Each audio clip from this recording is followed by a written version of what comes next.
थोड़ी देर बाद पल्लवी की सहेली का घर आ गया और उसने ऋतिक को कार रोकने के लिए बोला। जैसे ही पल्लवी कार से उतरी आरव भागते हुए उनके पास आ गया और उसके पैर पकड़ लिए। आरव ने पल्लवी को ऐसे पकड़ा हुआ था जैसे मानो वह उसे गले से लगाना चाहता हो। आरव रो रहा था। ऋतिक भी गाड़ी से उतर गया। पल्लवी, क्या हुआ बेबी? आप रो क्यों रहे हो? आरव रोते रोते बोला, पहले डैडी छोड़कर चले गए और अब आप भी। पल्लवी नीचे झुकी और उसके आंसुओं को पोंछते हुए बोली, पल्लवी मम्मी कहीं नहीं जाएगी।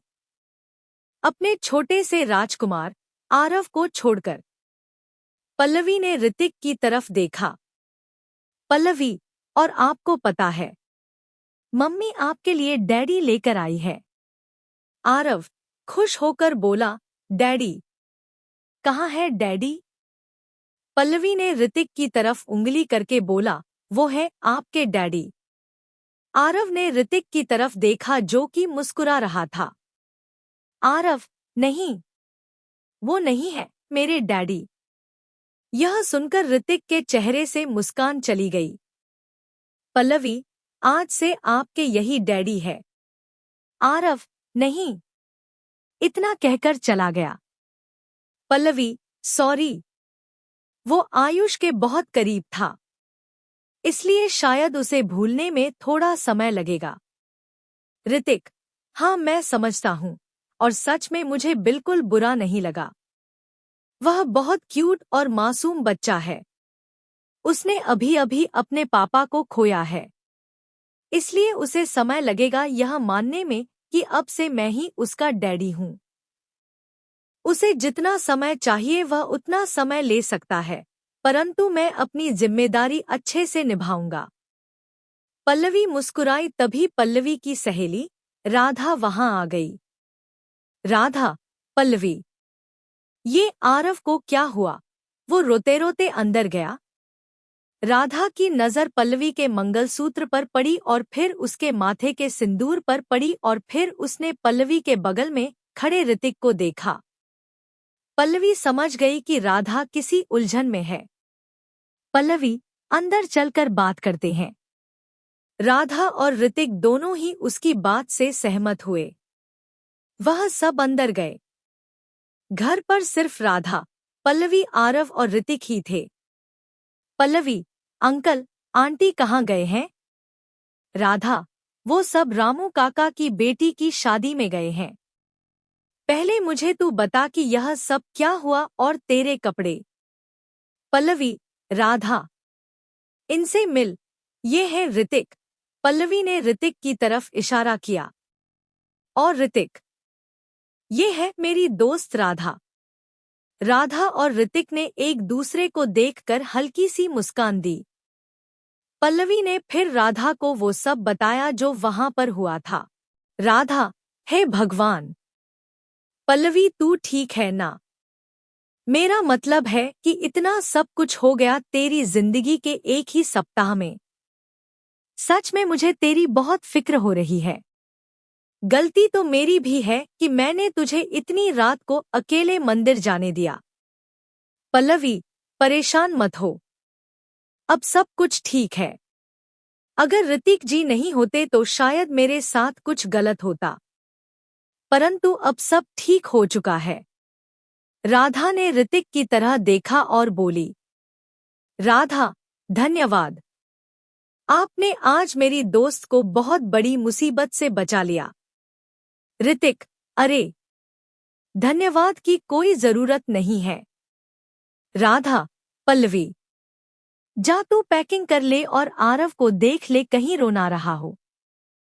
पल्लवी, हाँ मैं जाती हूँ। पल्लवी वहां से अंदर कमरे में चली गई। राधा ने ऋतिक की तरफ देखा। राधा, आपका बहुत बहुत धन्यवाद। मैं बता नहीं सकती कि मैं कितनी खुश हूँ यह देखकर कि शायद अब मेरी सहेली की जिंदगी थोड़ी सी बेहतर हो जाए। मैंने बचपन से ही उसे दुखी देखा है, क्योंकि अगर उसकी जिंदगी में खुशियां आती भी है तो वह ज्यादा समय नहीं रुकती। पहले अंकल आंटी की मृत्यु हुई। मैंने उसका ध्यान भटकाने के लिए उसके दादाजी से बात करी और उसे अपने साथ दिल्ली ले गई पढ़ाई का बहाना बनाकर। उसके दादाजी मान गए थे क्योंकि उस समय पल्लवी के हालत सच में ही अच्छी नहीं थी। फिर वहां हमारी मुलाकात आयुष जीजू से हुई जो एक बहुत अच्छे इंसान थे और उनके आने से पल्लवी के जीवन में फिर से खुशियां आ गई थी। परंतु उनके रिश्ते को लेकर पिताजी और आयुष जी के माता पिता ने अपनी असहमति जताई। मम्मी पापा ने उनको खुश नहीं रहने दिया। फिर आगे आने के बाद जैसे उनके जीवन में सब सही हुआ कि कुछ दिनों पहले ही आयुष जीजू छोड़ कर चले गए। राधा की आंखों में भी आंसू आ गए। राधा, पल्लवी एक बहुत अच्छी लड़की है। मैं ऐसा इसलिए नहीं बोल रही हूँ क्योंकि मैं उसकी सहेली हूँ, बल्कि मैं ऐसा इसलिए बोल रही हूँ क्योंकि मैंने उसे सब कुछ अकेले और अच्छे से झेलते हुए देखा है। और मुझे पूरा विश्वास है कि अब आपका परिवार पल्लवी को अपनी बहू के रूप में पाकर बहुत खुश होगा। और हमारी पल्लवी एक बहुत अच्छी माँ भी है, इसलिए वह आपकी बेटी का भी बहुत अच्छे से ध्यान रखेगी और उसे बिल्कुल सगी माँ वाला ही प्यार देगी। मैं सच में बहुत खुश हूँ कि चाहे कैसे भी करके बट पल्लवी को प्यार देने वाला तो कोई आया है। मैं अपनी दोस्ती का फर्ज नहीं निभा पाई। मैं पल्लवी को यहाँ नहीं रख सकती ज्यादा समय तक और मैं यही सोचकर परेशान थी कि क्या करूँ उसके लिए। परंतु तभी आप आ गए उसके जीवन में। ऋतिक यह सुनकर बहुत दुख हुआ। ऋतिक, परेशान मत हो। अब मैं हूँ आरव और पल्लवी का ध्यान रखने के लिए, क्योंकि मैंने उससे वादा किया है। मैं नहीं जानता कि हमारा रिश्ता एक आम पति पत्नी जैसा होगा भी या नहीं, परंतु हाँ इतना पता है कि मैं एक अच्छा दोस्त बनकर उसका ध्यान रखूंगा। राधा, बस इससे ज्यादा मैं भी आपसे और कुछ नहीं चाहती। और मुझे पता है कि पल्लवी भी बस यही चाहेगी कि आरव खुश रहे। ऋतिक, वैसे मैं एक चीज चाहता हूँ आपसे, जैसे आप आयुष को आयुष जीजू बोलती हो वैसे ही मुझे भी जीजू बोलो, क्योंकि चाहे हालात जैसे भी हो पर रिश्ता तो बन ही गया। राधा, ओके जीजू। अब यह बताएं कि आप कॉफी पीना पसंद करेंगे या चाय। ऋतिक, जो आपका मन करे। तभी ऋतिक को किसी का फोन आ गया और बात करने के लिए वो बाहर आ गया।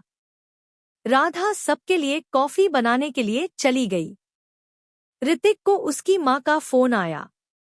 ऋतिक की माँ, बेटा यह ले पिया से बात कर ले, वह तुझे याद कर रही है। ऋतिक, मम्मा मैं भी उसे काफी याद कर रहा हूँ। ऋतिक की माँ ने पिया से ऋतिक की बात कराई। पिया, डैडी। ऋतिक, हाँ बच्चा। पिया रोने लगी। ऋतिका, मैं जल्दी आऊंगा आपके पास, आप रो मत। तभी ऋतिक की नजर आरव पर पड़ी, जो घर के मुख्य द्वार के पास खड़ा होकर आसमान में तारों को देख रहा था। ऋतिक, माँ पिया को सुला दो, मैं बाद में बात करता हूँ, और हाँ पिया के लिए 2 तोहफे लेकर आऊंगा। ऋतिक की माँ, ठीक है बेटा। ऋतिक ने फोन रखा और आरव के पास गया। आरव की आंखों में आंसू थे। आरव, क्या हुआ? रो क्यों रहे हो?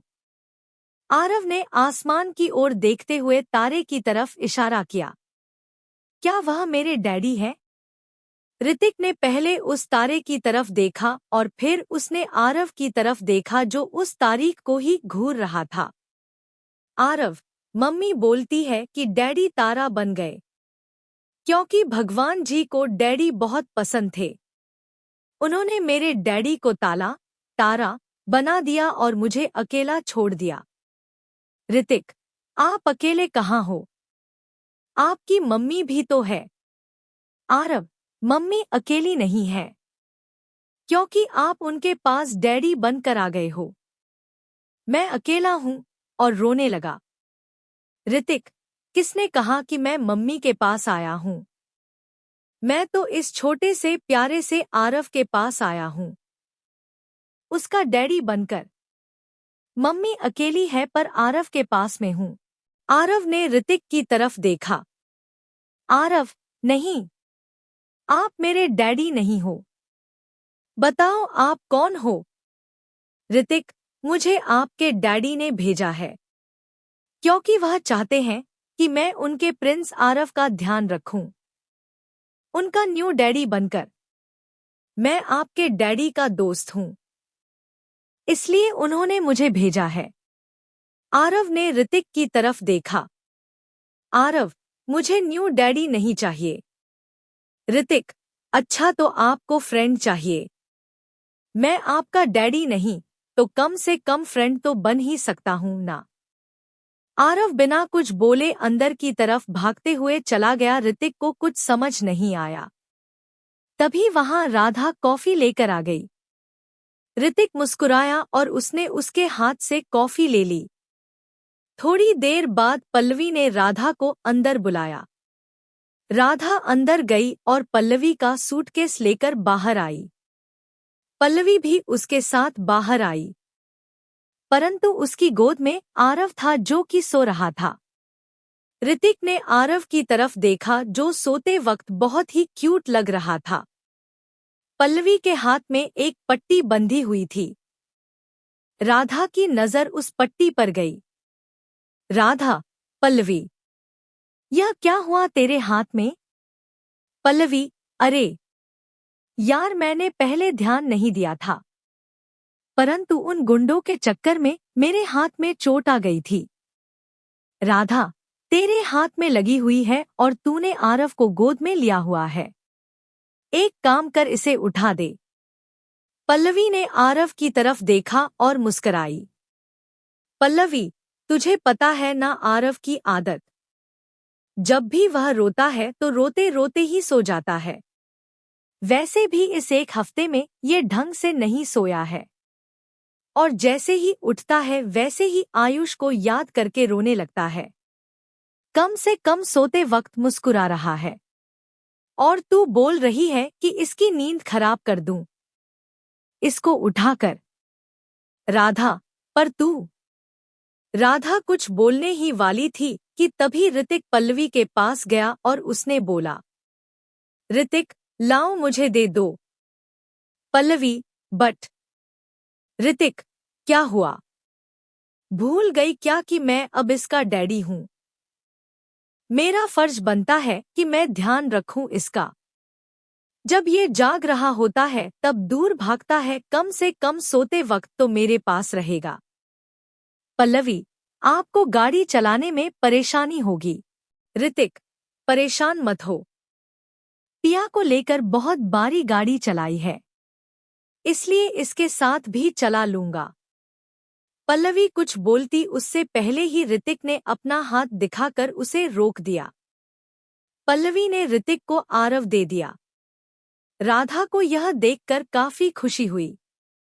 राधा और पल्लवी मिलकर सारे सूटकेस गाड़ी में रखती हैं। ऋतिक बहुत आराम से गाड़ी में बैठा जिससे आरव की नींद ना खुले। पल्लवी ने राधा को गले लगाया। राधा, भगवान करे अब तेरी जिंदगी में सारी खुशियां आएं, और हाँ, मेरे से संपर्क में रहिए।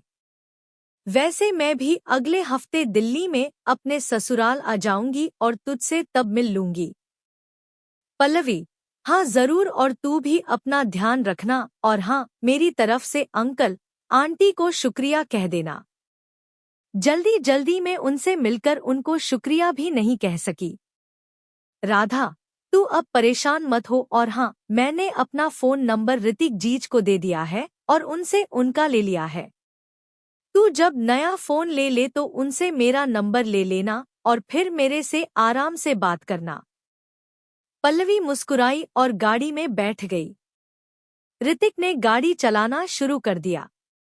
ऋतिक आरव को लेकर भी बिना किसी परेशानी के गाड़ी चला रहा था। यह देखकर पल्लवी की आंखों में आंसू आ गए, जो ऋतिक ने देख लिए। ऋतिक, क्या हुआ? क्या सोच रही हो? पल्लवी, बस यही सोच रही हूँ कि कुछ दिन में मेरी जिंदगी कैसे बदल गई है। ऋतिक, इतना मत सोचो। अब सब अच्छा होगा और आरव की टेंशन बिल्कुल छोड़ दो। यह मेरा भी बेटा है। पल्लवी मुस्कराई। ऋतिक, वैसे वह तुम्हारी दोस्त तुम्हारे काफी करीब लगती है। पल्लवी, वह और आयुष ही तो मेरे सबसे अच्छे दोस्त थे। आयुष ने कभी एक दोस्त की कमी महसूस ही नहीं होने दी। और अगर कभी दोस्त की जरूरत पड़ती तो राधा तो थी ही। ऋतिक, और कोई दोस्त नहीं है तुम्हारा? पल्लवी, नहीं। पर हाँ, आयुष के एक भाई है जो मेरे लिए बिल्कुल मेरे छोटे भाई जैसे हैं। और हाँ, आयुष के कुछ दोस्त भी थे तो बस उनके साथ ही हम पार्टी वगैरह कर लेते थे। बाकी और कोई नहीं है। ऋतिक, आरव बहुत प्यारा बच्चा है। पल्लवी, बिल्कुल अपने डैड की कॉपी है। यह बोलकर फिर से पल्लवी की आंखों में आंसू आ गए। ऋतिक ने बात बदल दी। ऋतिक, जे तुम्हारी दोस्त ने अपना फोन नंबर दिया है मुझे। पल्लवी, हाँ, वह बता रही थी मुझे। इन सब चीजों में पता नहीं मेरा फोन कहाँ खो गया। थोड़ी देर रुककर पल्लवी फिर से शांत हो गई। पल्लवी शांति से बैठकर खिड़की के बाहर देख रही थी। ऋतिक, इतनी शांत रहोगी तो मुझे भी नींद आ जाएगी। वैसे भी आरव तो सो ही रहा है। पल्लवी ने उसकी तरफ देखा। पल्लवी, आरव आज बहुत समय बाद सुकून से सो रहा है, वरना बस आयुष को याद करते करते रोता रहता है। ऋतिक, समझ सकता हूँ, बट तुम शांत मत बैठो वरना मैं बोर हो जाऊंगा और मुझे नींद आ जाएगी। मैं गाने चला देता परंतु आरव की नींद खराब हो सकती है, इसलिए तुम ही कुछ बोलो। पल्लवी, वैसे आप गाने चला सकते हैं, क्योंकि आरव काफी गहरी नींद में है, इसलिए यह आपसे चिपककर सो रहा है, वरना यह मेरे और आयुष के अलावा किसी के पास नहीं सो पाता। और अगर गलती से कोई इसे अपने पास ले ले तब भी सोते हुए भी जाग जाता है और रोने लगता है। ऋतिक, चलो अच्छा ही है कि इसे आदत हो रही है मेरे पास रहने की, क्योंकि अब मेरे साथ ही तो रहना है। पर फिर भी गाने रहने ही दो। तुम कुछ बोलो। पल्लवी, आप बताएं पिया के बारे में। ऋतिक, पिया थोड़ी सी जिद्दी है, परंतु मुझे पूरा विश्वास है यू विल लव हर। वो नए लोगों को बहुत जल्दी अपना लेती है। पल्लवी मुस्कुराई। ऋतिक, तो तुम पहले जॉब करती थी? पल्लवी, शादी से पहले दादाजी की वजह से नहीं करी, और जब शादी हुई तो आयुष ने बोला करने के लिए, परंतु उनके पेरेंट्स और उनके बीच के इश्यूज की वजह से मैंने 1 महीने जॉब करके छोड़ दी। फिर आरव के आने के बाद कभी सोचा ही नहीं करने का। पर हाँ, आयुष ने अभी 1 महीने पहले बोला मुझे जॉब के लिए। उन्होंने बोला कि जो उनके कजन भाई की वाइफ है वह आरव का ध्यान रख लेगी दिन में, और मैं उस समय जॉब कर लूं। परंतु जॉब शुरू करने से पहले ही यह सब हो गया। ऋतिक, चलो अब मैं तुम्हें अपनी फैमिली के बारे में कुछ बता दूं। मेरी फैमिली में मेरी मॉम, मेरे डैड है, और मेरी एक बड़ी बहन है जिसकी शादी हो गई है। एक दादी है और वह दिल्ली में नहीं रहती। और हाँ, मैं अपने परिवार के साथ नहीं रहता हूँ। मेरा अलग घर है और मैं पिया के साथ रहता हूँ। दिन में मैं पिया को मॉम डैड के पास छोड़ देता हूँ और रात को ऑफिस से आते वक्त उसे अपने घर साथ ले आता हूँ। पल्लवी, ठीक है। ऐसे ही बातें करते करते वे दोनों दिल्ली पहुंच गए। इस कहानी का यह भाग यहीं समाप्त होता है। अगर आप इस कहानी के बारे में आगे भी जानना चाहते हैं तो इस कहानी का अगला भाग जरूर पढ़ें। साथ ही ऐसे मजेदार कहानी सुनने के लिए और हमारे साथ जुड़े रहने के लिए हमारे चैनल को लाइक एंड सब्सक्राइब जरूर करें।